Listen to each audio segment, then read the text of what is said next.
आज की क्लास में हम लोग IUPAC के बाद नेक्स्ट टॉपिक डिस्कस करने वाले हैं, जो कि है सोप। सोप भी इम्पॉर्टेंट टॉपिक है, इसे भी ध्यान से देखिएगा। तो सोप जनरली होता क्या है, सोप जो है वो सोडियम या पोटेशियम के सॉल्ट होते हैं, जिसमें कार्बन की जो लॉन्ग चेन होती है वो किसकी होती है, कार्बोक्सिलिक एसिड की होती है। लॉन्ग चेन किसकी होती है, कार्बन की। इसमें कार्बन जो है बहुत ज़्यादा, ये देखिए आपको फिगर दिख रहा होगा इस टाइप से। तो कार्बन देखिए बहुत सारे इसमें कार्बन ऐड है, ये लॉन्ग चेन है और किसकी है, कार्बोक्सिलिक एसिड की। अगर यहाँ पे आप ध्यान से देखें तो COOH टाइप आपको दिख रहा है, और ये होता कौन सा एसिड है, ये कार्बोक्सिलिक ग्रुप होता है, या एसिटिक एसिड वाली लाइन भी आप बोल सकते हैं, ठीक है, जिसमें ओइक आता है। Which have the cleansing property in water. Soap का काम क्या होता है, क्लींजिंग प्रॉपर्टी मतलब सफाई का काम करता है जब इसको हम वाटर के साथ मिक्स करते हैं, ठीक है। तो ये हो गई डेफिनेशन। इसके बाद हम इसका स्ट्रक्चर देखते हैं, किस टाइप से इसका स्ट्रक्चर होगा।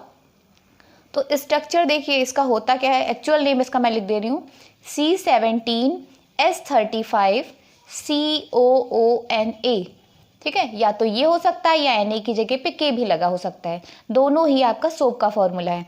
अब C17 कैसे आया, आप ये देखिए हर कॉर्नर पे एक C लगा है, यहाँ है, इस टाइप से आप काउंट करिए 1 2 3 4 5 6 7 8 9 10 11 12 13 14 15 16 एंड 17, और फिर इस 17 के साथ COONA लगा हुआ है, ठीक है।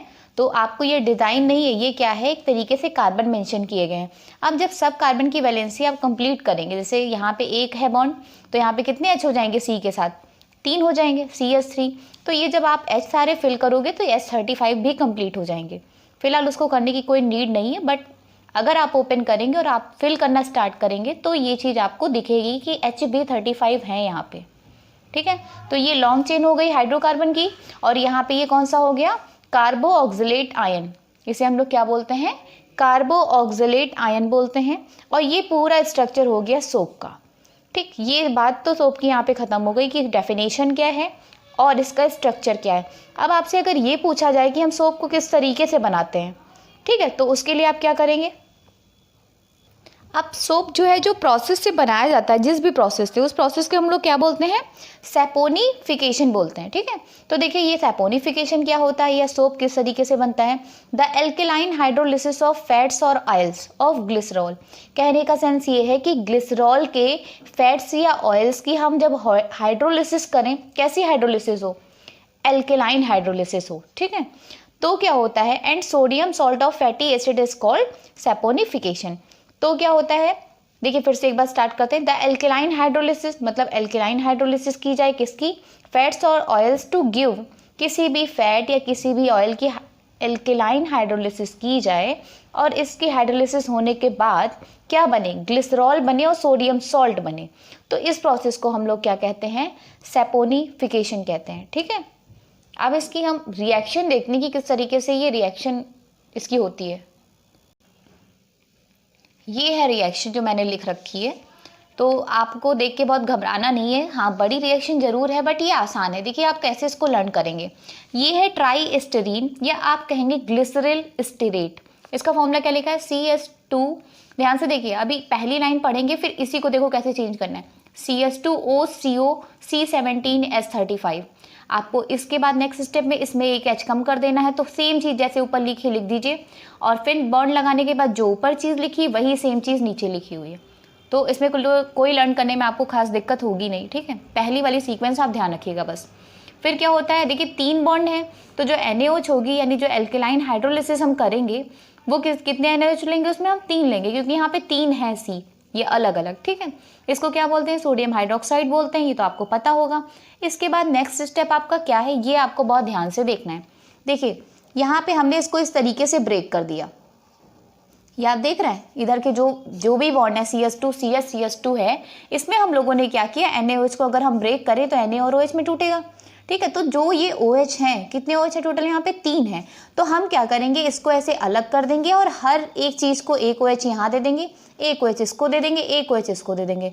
तो जब इस तरीके से हम करेंगे तो कुछ इस टाइप से चीज़ फॉर्म होगी, जिसे हम लोग क्या कहते हैं, ग्लिसरॉल बोलते हैं। फिर देखिएगा जो 3 OH हैं वो हमने 1 2 3 तीनों को OH दे दिए, और बाकी जो आगे लिखा था वो एज इट इज़ लिख दिया, और ये क्या बन गया, आपका ग्लिसरॉल बन गया, ठीक है। ग्लिसरॉल कंप्लीट होने के बाद आपके पास Na कितने बचते हैं, 3, और ये अभी कुछ साइड में लिखा हुआ है, तो देखिए इसको कैसे लिखेंगे, C17H35, C कितने O हैं 2, तो C17H35 C और O कितने हैं 2, और यहाँ पे क्या बचा था Na, उसको लिख दिया।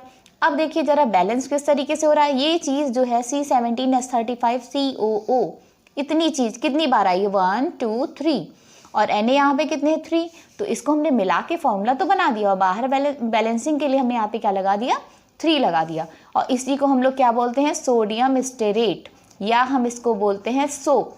तो इस तरीके से सोप का फॉर्मेशन हो जाएगा। फिर से देखिए ट्राइस्टेरीन होगा, ठीक है, मतलब ये फॉर्मूला है, कैसे लिखना है मैंने आपको बताया है। फिर आप इस टाइप से इसको तोड़ देंगे, और यहाँ पे जब 3 है ना, तो यहाँ पे जब बैलेंस करेंगे तो ध्यान रखेंगे कि 3 यहाँ पे लिखना है। तो 3NOH लेने के बाद हमने जब ब्रेक किया तो OH भी हमारे पास कितने हो गए 3, तीनों के पास एक एक OH लगा देंगे तो ग्लिसरॉल बन जाएगा, और जब आप OH दे देंगे उसके बाद ग्लिसरॉल बन जाएगा। फिर C17H35 C और 2 O हैं, तो C17H35 C के बाद 2 O लगा दिए, ये 3 बार चीज़ लिखी इसलिए 3 लगा दिया, Na भी यहाँ पे 3 थे, तो इसको कंबाइन करके हमने फॉर्मूला बना लिया। इसका फॉर्मूला ये स्टेरेट, ये ट्राइस्टेरीन था, और ये सोडियम स्टेरेट है। नेम आप थोड़े से ध्यान रखिएगा। अच्छा, एक चीज़ और होती है, तो सोप की प्रिपरेशन के बाद हम देखेंगे कि स्कम क्या होता है। स्कम वो चीज़ होती है जो सोप जो है जब वाटर के साथ मिक्स होता है तो कुछ चीज़ें सॉल्यूबल नहीं होती वाटर में, और वो डाउन साइड में आके एज अ प्रेसिपिटेट बैठ जाती हैं डाउन साइड में आके, ठीक है, उसको हम लोग क्या बोलते हैं स्कम बोलते हैं। तो मतलब सोप जो है किस चीज़ों की वजह से वाटर के साथ घुल नहीं पाता है पूरी तरीके से, ठीक है, और स्कम का फॉर्मेशन होता है, तो वो चीज़ें हम देखते हैं क्या है। When soap is use for washing cloth, जब भी सोप का यूज़ क्लॉथ को वॉश करने में किया जाता है विद हार्ड वाटर, जो वाटर यूज़ कर रहे हैं वो कैसा वाटर होता है hard water, a large amount of soap is wasted, तो बहुत सारा सोप जो है वो वेस्ट हो जाता है। Since soap is react with calcium and magnesium ions of hard water, ये ध्यान रखिएगा जो हार्ड वाटर होता है इसमें कौन कौन सी चीज़ें पाई जाती हैं, इसमें कैल्शियम और मैग्नीशियम के आयंस होते हैं। तो जब सोप को वाटर में मिक्स करते हैं तो बहुत सारा सोप का पार्ट जो है वो वेस्ट हो जाता है।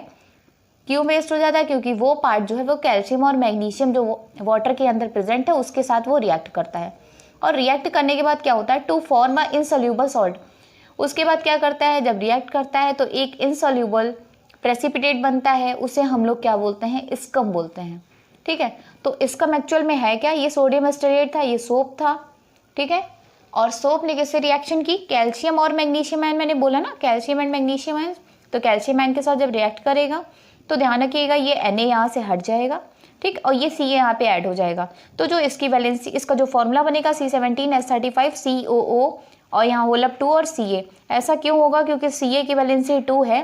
तो ये जब फॉर्मूला फॉर्मेशन सिखाया था तो मैंने ये चीज़ बताई थी कि जो वैलेंसी है वो इंटरचेंज हो जाती है, तो जब यहाँ से Na हटेगा तो इसकी वैलेंसी हो जाएगी -1 और इसकी वैलेंसी है +2, तो ये यहाँ लगा देंगे, उधर वाली वैल्यू 2 इधर लगा देंगे।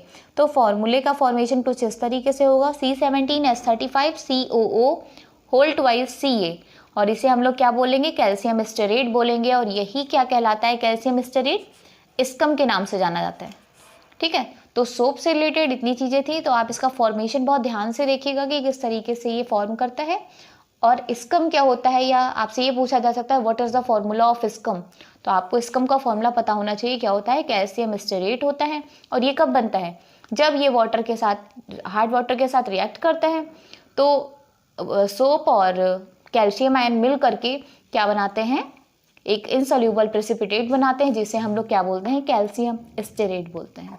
इसके बाद हम नेक्स्ट क्लास में कुछ रिएक्शन को डिस्कस करेंगे जो नेमिंग रिएक्शन आती हैं, जैसे डीकार्बोक्सिलेशन है, एस्टरिफिकेशन है, सैपोनिफिकेशन, इन सब चीज़ों के बारे में हम डिस्कस करेंगे नेक्स्ट क्लास में।